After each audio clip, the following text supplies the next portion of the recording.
에베소서 4장입니다. 제목은 교회 세우기입니다.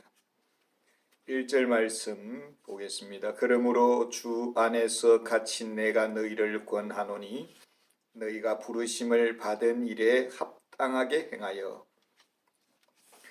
바울은 에베소서를 기록했습니다. 그리고 1장에서 3장까지 성도의 부르심에 대한 말씀을 기록했습니다.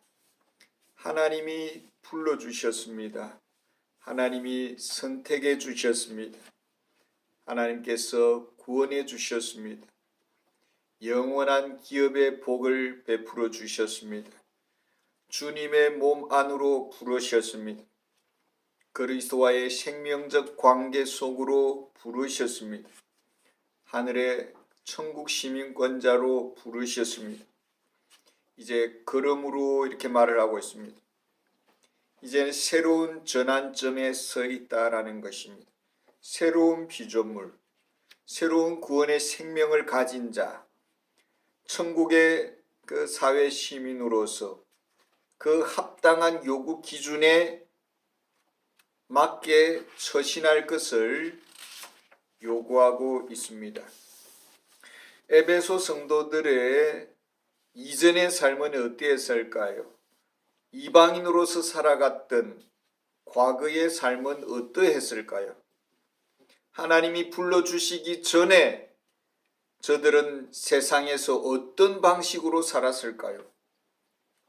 17절에서 19절을 보겠습니다. 그러므로 내가 이것을 말하며 주 안에서 정언하노니 이제부터 너희는 이방인이 그 마음에 허망한 것으로 행함같이 행하지 말라. 그들의 총명이 어두워지고 그들 가운데 있는 무지함과 그들의 마음의 굳어짐으로 말미암아 하나님의 생명에서 떠나 있도다. 그들이 감각 없는 자가 되어 자신을 방탕에 방임하여 모든 더러운 것을 욕심으로 행하되 천국 백성으로서 살아가기 이전에 저들이 입었던 옷이 있습니다. 과거에 세상 유니폼을 입고 있었습니다. 이제는 새로운 그리스도 안에서 피조물이 되었습니다. 새 생명으로 거듭났습니다. 새로운 본성이 창조되었습니다. 그런데 그 겉옷을 온전히 벗지 못했다라는 것입니다. 겉옷에서 세상적인 냄새가 물씬 풍깁니다. 아직도 사고 구조나 모든 것이 제대로 천국 백성의 그 기준으로 돌아오지 못한 것입니다. 구원받기 전 이방 백성들의 그 내면 상태는 어떠했습니까? 17절 보면은 그 마음에 허망한 것으로 행했다라는 것입니다. 삶의 목적이 없었습니다.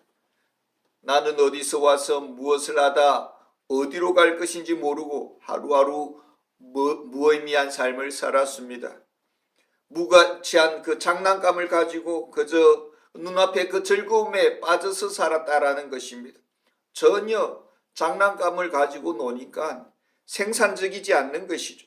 쓸모없는 필요로 하지 않는 삶을 살았다라는 것입니다. 18절에 보면은 그들의 총명이 어두워지고 그들 가운데 있는 무지함과 했습니다. 하나님의 생명에서 떠나 있기 때문에 예수님께서 내가 곧 길이요 진리요 생명이라고 했습니다.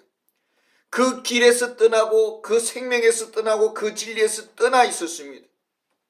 예수님께서 나를 떠나서 너희가 아무것도 할 수 없다라고 했습니다. 아무것도 할 수 없는 영적 시체의 상태에 있었다라는 것입니다. 그렇기 때문에 영적 시체의 상태에서 모든 매일매일 선택하는 선택의 기로에서 세상적인 것, 달콤한 것, 육신적인 것만 선택한다라는 것입니다. 무지하기 때문이죠. 진리를 모르기 때문입니다.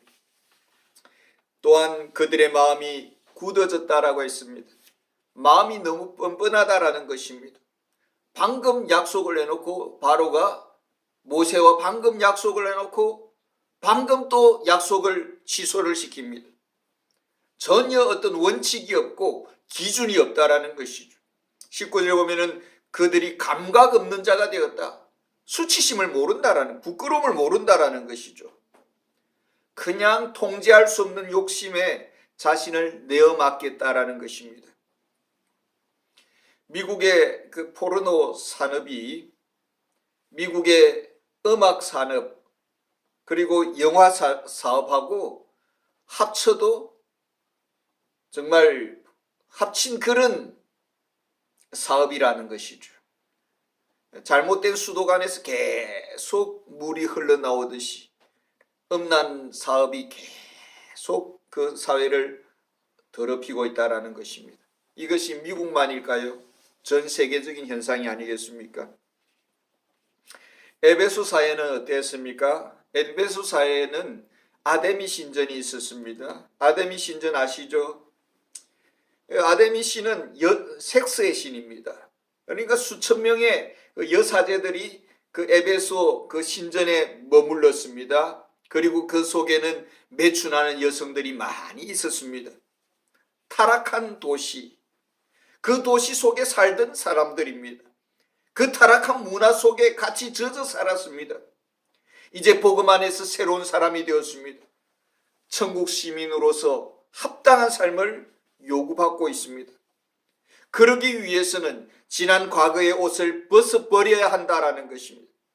그리스도의 새 생명으로 변화되었습니다. 그러나 옛 옷을 여전히 입고 있습니다. 옛 제약된 습관을 버리지 못했습니다. 그래서 사도 바울은 이렇게 요구하고 있는 것입니다. 22절에서 24절 보겠습니다. 너희는 유혹의 욕심을 따라 썩어져 가는 구습을 따르는 옛사람을 벗어버리고 오직 너희 심령이 새롭게 되어 하나님을 따라 의와 진리의 거룩함으로 지으심을 받은 새 사람을 입으라. 빨리 세상적 삶의 방식을 버려야 한다는 것입니다. 세상적 삶의 습관을 버려야 되고 세상적인 그런 은행을 버려야 되고 세상적인 냄새를 빨리 지워버려야 하는 것입니다. 옛사람을 버리려면 우리가 어떻게 해야 될까요?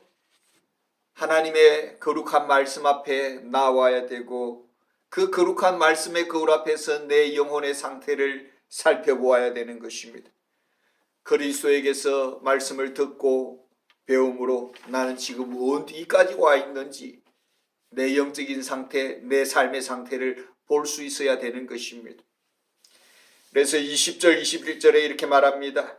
오직 너희는 그리스도를 그같이 배우지 아니하였느니라. 진리가 예수 안에 있는 것 같이 너희가 참으로 그에게서 듣고 또한 그 안에서 가르침을 받았을진데.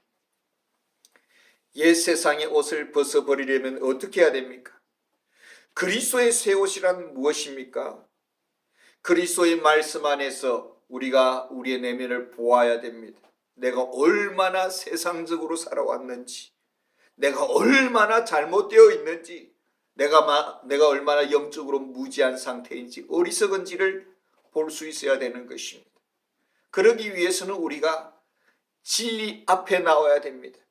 예수 그리스도의 가르침을 받아야 되고 그리스도의 그 음성을 들어야 되고 그리스도의 기준이 무엇인지를 보아야 됩니다.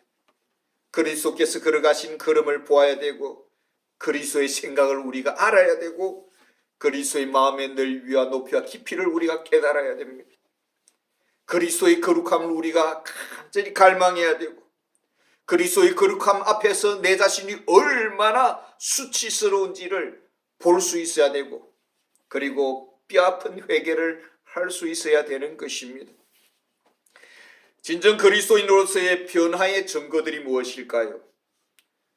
첫 번째로는 25절에 이렇게 나와 있습니다. 그런즉 거짓을 버리고 각각 그 이웃과 더불어 참된 것을 말하라.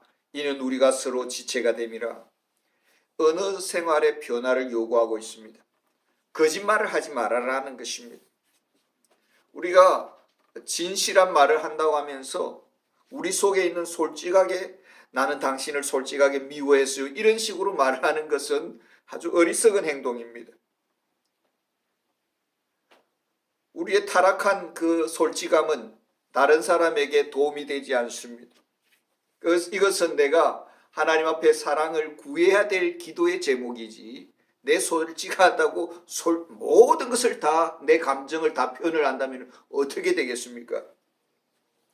근데 진실한 말을 하라고 그렇게 말을 하고 있습니다. 우리가 진실하지 아니하면은 교회가 진정으로 추구하고 있는 이 하나됨을 이룰 수가 없다라는 것입니다. 우리가 진실하지 아니하면은 거짓말 잘하는 사람하고 사귈 수 있습니까? 가까이 갈 수가 있습니까? 언제 이용당할지 모르는데. 그래서 교회의 기초는 정직성이라는 이 도덕성을 능가할 수가 없는 것입니다.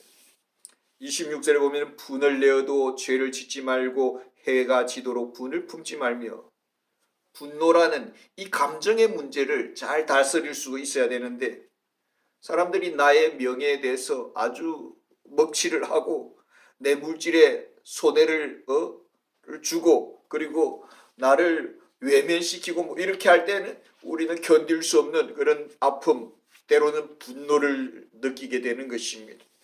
이 분노라는 이 마음, 보복하고자 하는 이런 마음이 있는 것이죠. 그러나 예수님께서도 분노를 하셨는데 그것은 주님의 성전을 위한 분노였고 하나님의 이름이 먹칠되지 않도록 하기 위한 분노였습니다. 우리의 진정한 분노는 주님을 위한 분노여야 되고 교회를 위한 분노여야 되는 것입니다. 우리가 다른 사람 앞에 분노하고 노할 자격은 갖춘 사람은 아무도 없습니다. 하나님의 무한한 은혜와 긍휼을 입은 자로서 우리가 무슨 자격으로 다른 사람에게 분노를 할 수가 있는 것입니까?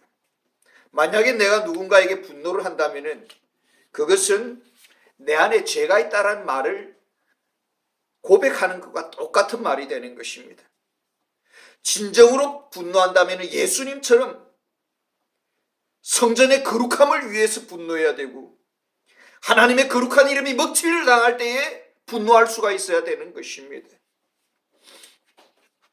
28절에 보면은 도둑질하는 자는 다시 도둑질하지 말고 돌이켜 가난한 자에게 구제할 수 있도록 자기 손으로 수고하여 선한 일을 하라.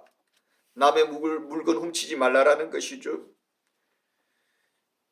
이것은 세상적인 삶이고 사탄의 지배 아래 있던 삶이다라는 것입니다.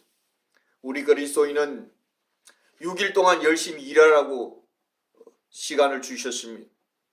그래서 6일 동안 일을 하고 7일째는 쉬도록 했습니다.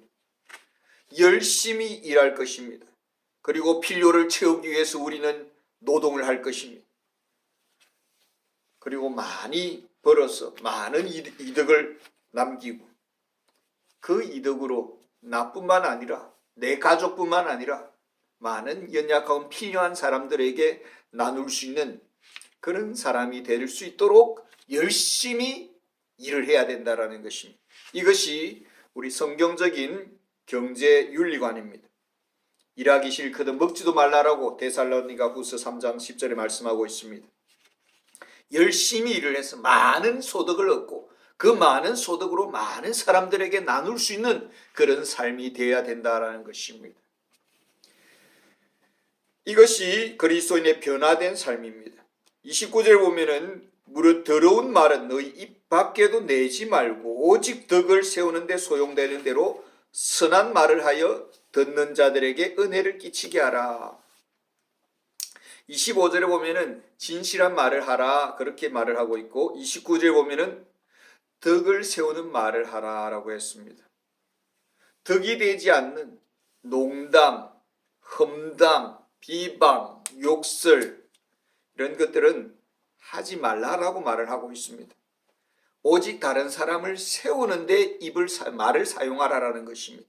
긍정의 말, 유익한 말, 축복의 말, 감사의 말, 복된 말을 하라라는 것입니다. 변화된 그리스도인의 이 관계적인 행동 양식이 있습니다. 32절에 보면 서로 친절하게 하며 불쌍히 여기며 서로 용서하기를 하나님이 그리스도 안에서 너희를 용서하심과 같이 하라. 하나님의 성품이 내 인격 속에서 흘러나와야 될 줄 믿습니다.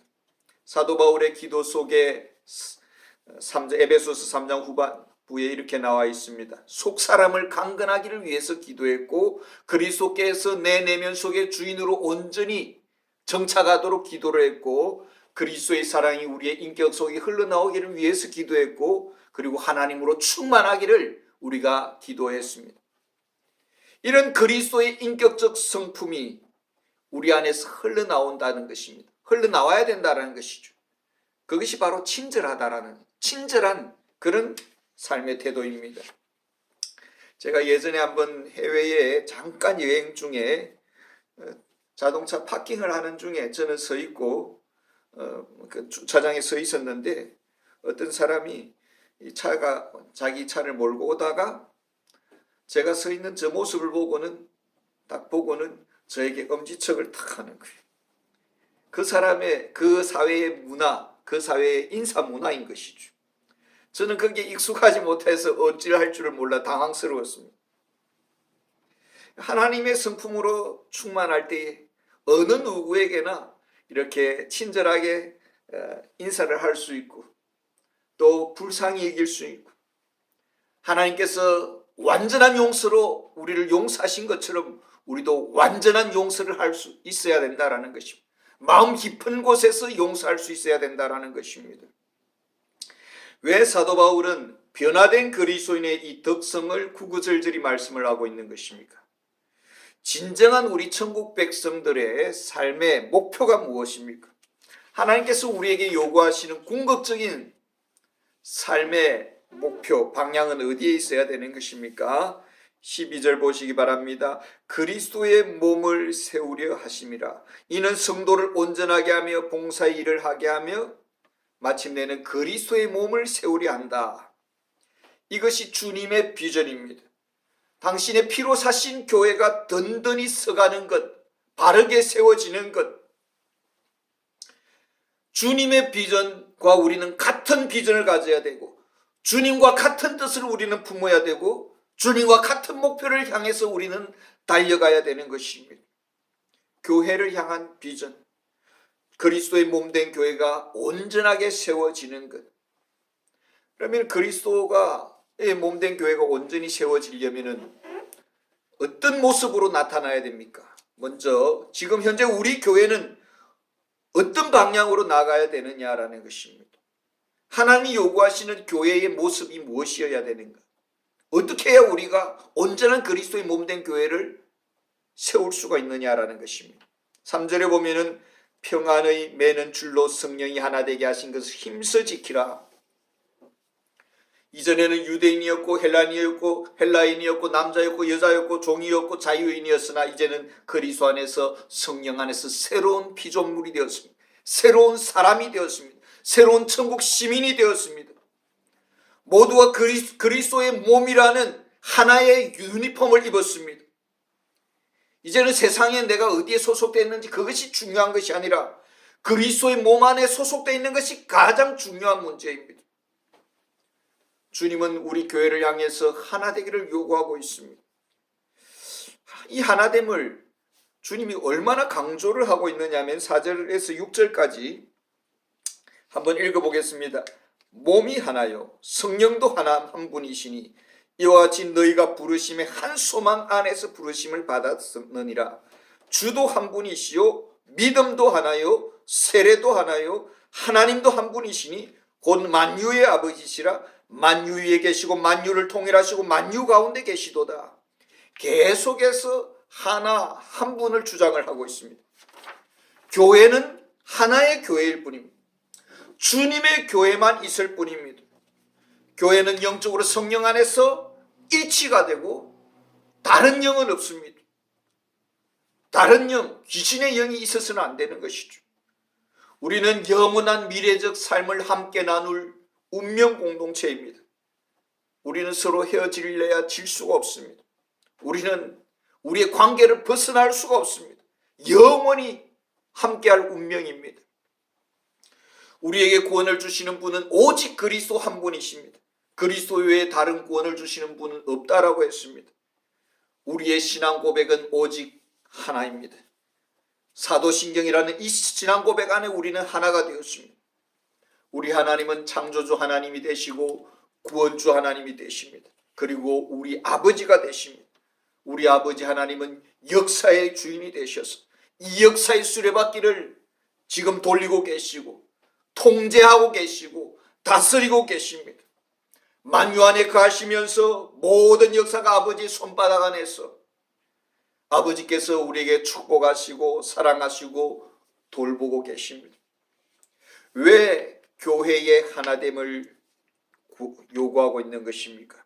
궁극적으로 교회는 그리스도의 교회입니다. 교회의 머리는 그리스도가 되십니다. 그렇다면 교회는 그리스도를 나타내는 것이 교회의 사명입니다. 교회의 목표입니다. 얼마나 그리스도의 인격을 과시하고 얼마나 그리스도의 사랑을 나타내고 얼마나 그리스도의 복음을 증거하는가, 이것이 교회의 하나됨하고 직결된 문제다라는 것입니다. 이 그리스도라는 하나의 비전 안에서 교회는 같은 말을 해야 되고 같은 목표를 가져야 되고 같은 비전을 향해서 달려가야 되는 것입니다. 그리스도를 증거하도록 하기 위해서 하나됨을 요구하고 있습니다. 그렇다면 이 하나됨을 위해서 성도들이 가져야 될 가장 기본적인 자질이 무엇입니까? 인격적인, 개인적인, 기본적인 자질이 무엇입니까? 2절 보시겠습니다. 모든 겸손과 온유하고 오래 참음으로 사랑 가운데서 서로 용납하고, 이것이 하나됨의 기본 자질입니다. 이것이 없이는 교회는 결코 하나가 될 수 없고 교회다운 교회가 될 수 없고 교회의 사명을 이룰 수가 없고 교회는 세워질 수가 없는 것입니다. 무엇입니까? 모든 겸손이라고 했습니다. 이것이 출발점이다라는 것입니다. 하나님의 한량없는 은혜로 부르심을 받은 우리들입니다. 하나님의 한량없는 축복을 받은 우리들입니다. 부자로 만들어 주셨습니다. 이제는 할 말이 없습니다. 무한한 온전한 제 용서를 해주셨습니다. 우리를 신의 성품에 참여케 해주셨습니다. 새로운 본성을 우리에게 주셨습니다. 그 무엇도 자기 주장할 건덕지가 있습니까? 오직 우리는 겸손만 있을 뿐입니다. 이 겸손 안에서 온유함이라는 그런 태도가 나오게 됩니다. 이 온유함이라는 것은 결코 그 누구에게도 보복하지 않는 마음입니다. 되돌려 대갚아 주겠다라는 마음이 없는 것이죠. 아주 부드러운 마음, 친절한 마음, 오히려 원수를 위해서 축복하고 기도해 주는 그런 마음인 것이죠. 그리고 그런 마음 속에 오래 참음이라는 인내가 이렇게 나타나는 것입니다. 그 인내라는 것은, 오래 참음이라는 것은 어떠한 상황에서도 포기하지 않는다. 거룩한 하나님의 뜻을 포기하지 않는다라는 것입니다. 하나님의 계획, 하나님의 비전, 하나님의 일을 생각하면서 지금 아무리 방해하고 힘들게 하는 일이 있다 할지라도 그것을 견디면서 주님의 뜻을 이루어 나가는 것입니다. 하루하루 일을 갈면서 버텨내는 것이 아닙니다. 그것은 벼르는 것이죠. 그리스도인은 하나님의 깊으신 사명을 위해서 온갖 슬픔과 아픔을 견디면서 당신의 뜻을 위해서 감내해 나가는 것입니다. 이것이 교회의 하나됨을 위한 거룩한 성품입니다. 기본적인 자질입니다. 또한 하나님은 그리스도의 진리를 증거하는 사명을 위해서 우리에게 특별한 은사를 주셨습니다. 이 세상에서 또 교회에서 정말 필요로 하는 사람으로 우리가 세워질 수 있도록 우리에게 은사를 부어 주셨습니다. 이 사명을 위해서 주님은 은사를 부어 주셨는데, 교회 안에서 우리가 진리로 굳건히 세워지도록, 그리고 진리를 증거할 수 있도록 하기 위해서 우리에게 은사를 주셨습니다. 이 은사는 그리스도의 선물이라고 말을 하고 있습니다. 이 선물이라는 것은 집단적으로 똑같이 그냥 나누어 준다면은 이 선물이라고 하기보다는 그냥 분배받는 것이나 마찬가지죠. 그러나 이것은 선물이라고 말을 하는 것은 나만의 고유한 은사다라는 것입니다. 그 누구도 대체할 수 없는 은사다라는 것입니다. 교회 안에서 나만이 감당해야 될 위치가 있고 사명이 있다라는 것입니다. 사역이 있다라는 것입니다. 그 누구도 예외 없이 주어진 사명이 있습니다. 그것을 감당하지 않을 때 구멍이 생기는 것이고 누수현상이 생기는 것입니다. 7절에 보면 우리 각 사람에게 그리스도의 선물의 분량대로 은혜를 주셨나니, 그리스도의 선물입니다. 그리스도 안에서 먼저는 내가 굳건히 세워지는 그런 진리의 선물이고요. 그리스도 안에서 내가 또 다른 성도를 더 굳건히 세울 수 있는 그런 선물이고요.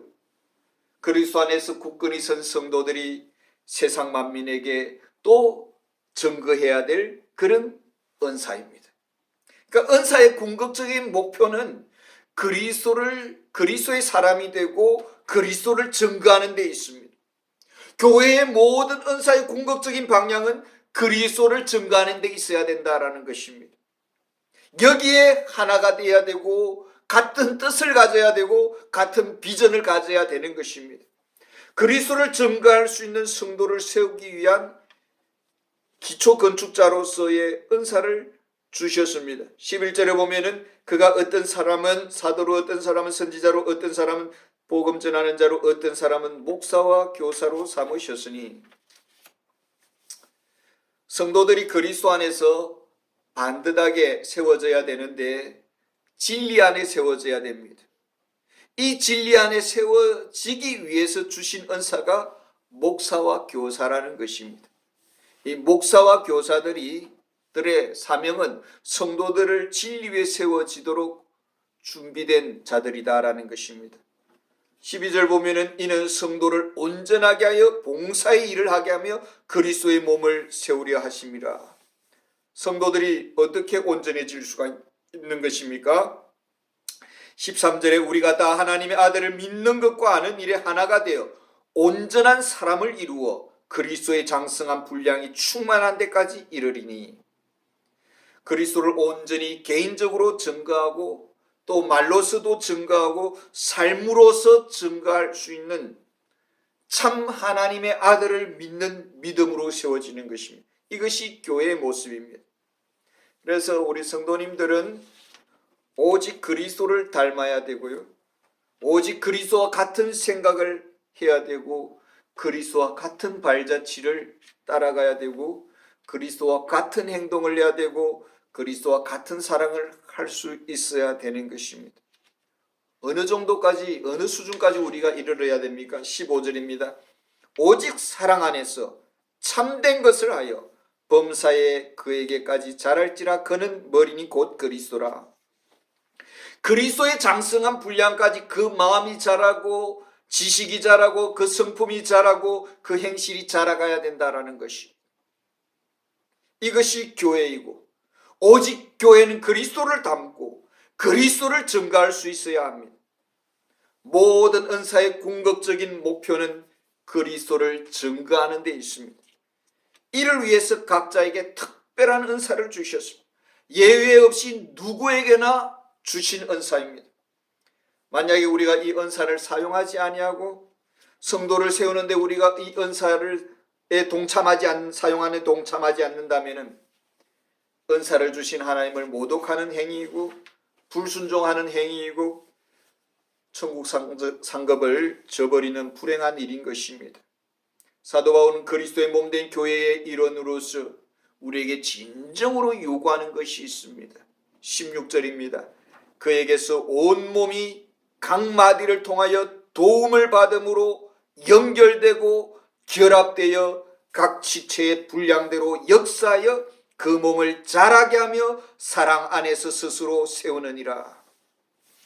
사랑 안에서 세워가는 교회, 사랑 안에서 서로 연결된 교회, 성령의 줄로 하나 된 교회, 하나님의 성품과 태도가 흘러넘치는 교회, 오직 그리스도를 우리의 삶, 우리의 인격, 우리의 행실, 또 말씀으로 증거하는 교회, 어떤 특정 사람의 교회가 아닌 오직 주님의 교회로 굳건히 세워져야 할 줄 믿습니다. 감사합니다.